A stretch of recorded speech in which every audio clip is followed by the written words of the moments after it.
After 20 Years by O. Henry. The policeman on the beat moved up the avenue impressively. The time was barely 10 o'clock at night, but chilly gusts of wind with a taste of rain in them had well-nigh de-peopled the streets. Trying doors as he went, the officer, with his stalwart form and slight swagger, made a fine picture of a guardian of the peace. The vicinity was one that kept early hours. The majority of the doors belonged to business places that had long since been closed. When about midway of a certain block, the policeman suddenly slowed his walk. In the doorway of a darkened hardware store, a man leaned with an unlighted cigar in his mouth.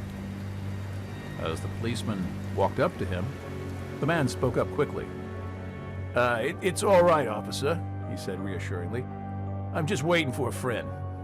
It's an appointment made 20 years ago. Sounds a little funny to you, doesn't it? Well, I'll explain if you'd like to make certain it's all straight. About that long ago, there used to be a restaurant where this store stands.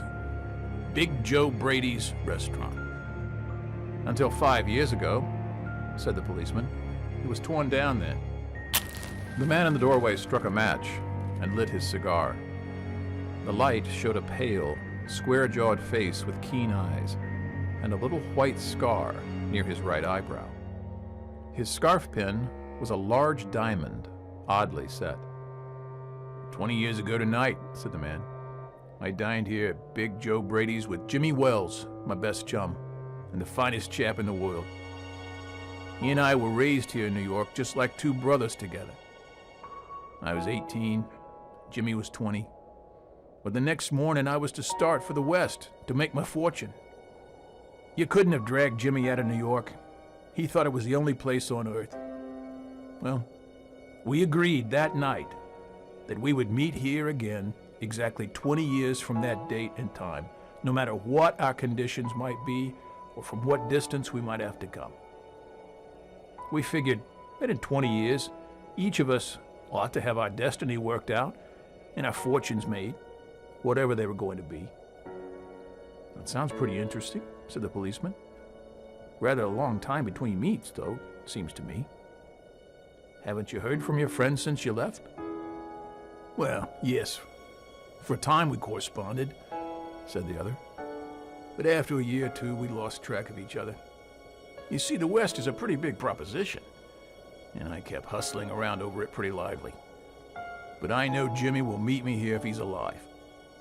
For he always was the truest, staunchest old chap in the world. He'll never forget. I came 1,000 miles to stand in this door tonight, and it's worth it if my old partner turns up.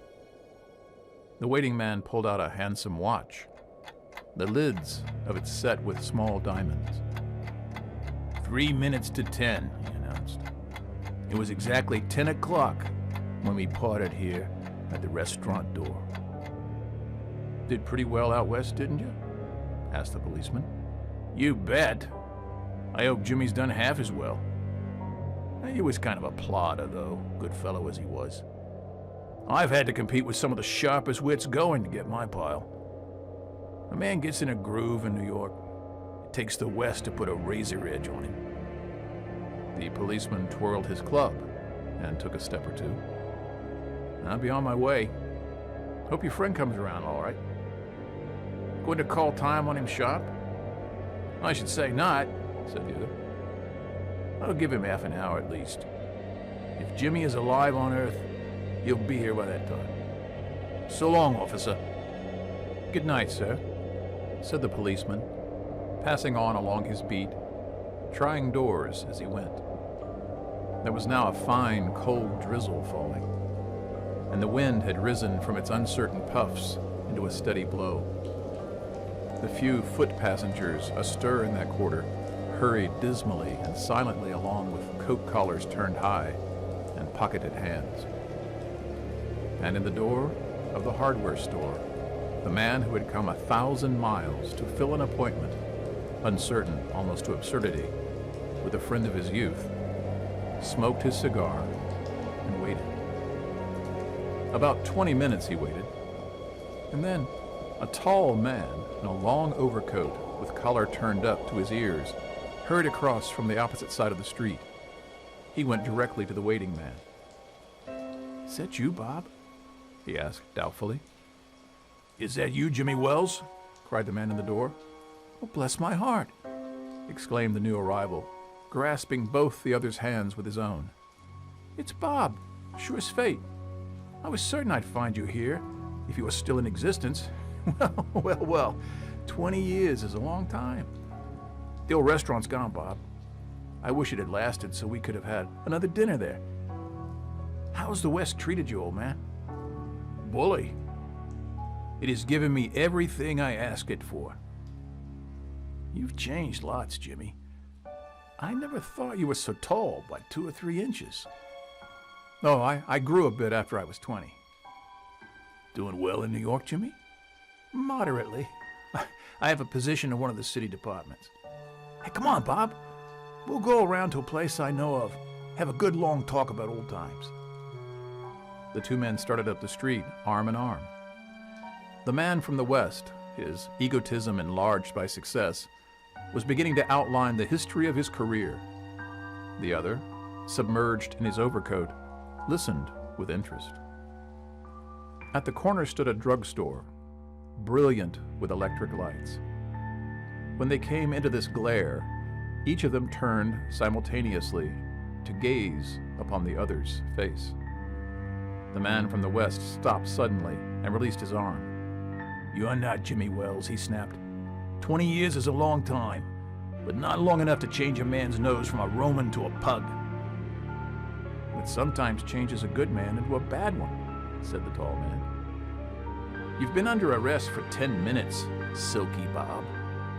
Chicago thinks you may have dropped over our way and wires us she wants to have a chat with you." "Going quietly, are you? That's sensible. Now, before we go on to the station, here's a note I was asked to hand you. You may read it here at the window. It's from Patrolman Wells." The man from the West unfolded the little piece of paper handed him. His hand was steady when he began to read, but it trembled a little by the time he had finished. The note was rather short. "Bob, I was at the appointed place on time.